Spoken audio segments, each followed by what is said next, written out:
বোনের এসেছিল জ্বর, তাই কাকা বোনকে নিয়ে বাজারে গেছিল ডক্টরের কাছে। আর বোন বায়না করেছে ড্রাগন ফল খাবে, তো বোন তো বায়না করেছে, কাকা তো কিনে দিতে বাধ্য। বাড়িতে এসে বোন আমার কাছে চলে এসেছে, বলছে দিদি আমি ড্রাগন ফল এনেছি, ভিডিও করবে চলো। ও আমাকে ডেকে নিয়ে গেল ওদের ঘরে।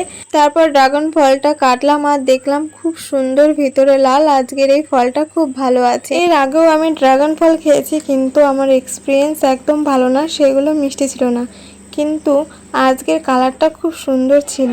আর কাকাই ফার্স্ট টাইম এই ফলটা কিনেছে আর খেয়েছে।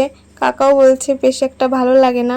আমার তো ভালো লাগে না, এই মাঝখানে দানাগুলো ছোট ছোট থাকে আর মুখে বাঁধলে কেমন একটা প্যাট প্যাট করে, আমার একদমই ভালো লাগে না। কাকি এর আগেও খেয়েছে, কিন্তু বোন আর ভাই খেয়েছে কিনা জানি না। ফলটা কেটে প্রথমে বোনকে দিলাম, তারপর কাকি, কাকা, ভাই সবাইকে দিলাম। ড্রাগন ফল খেতে কে কে ভালোবাসো অবশ্যই কমেন্টে জানিও। আমার তো একদমই ভালো লাগে না, সে যতই মিষ্টি হোক না কেন।